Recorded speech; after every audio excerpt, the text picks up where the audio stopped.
বলো তো এই জায়গায় কি হয়েছিল? এখানে প্রসেনজিতের মনের মানুষ মুভিটার শুটিং পুরোটা। এই যে নদী, ওই জায়গায় শুটিং হয়েছিল, পুরো জায়গাটাতে শুটিং হয়েছিল প্রসেনজিতের মনের মানুষ শুটিং। আমরা ওইখানে একটা হর্নবিলের মতো পাখি দেখলাম, হ্যাঁ কিন্তু তুমি তো আগে গিয়ে চলে এসেছিলে। হ্যাঁ ওই তোলাও হলো না। ওখানে কোথায় একটা গাছ, হ্যাঁ হ্যাঁ দেখতে পেয়েছি। দেখছো? হ্যাঁ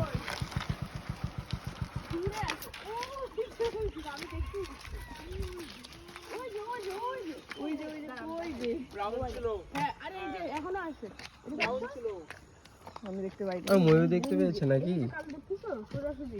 ওই যে ওই যে এটা সোজাসুজি, ওই যে দেখতে পেয়েছো? আমি দেখলাম ওই যে এখনো আছে, ওই যে হ্যাঁ শোনাই ওই যে ওই ওই ওই দেখ কি আছে।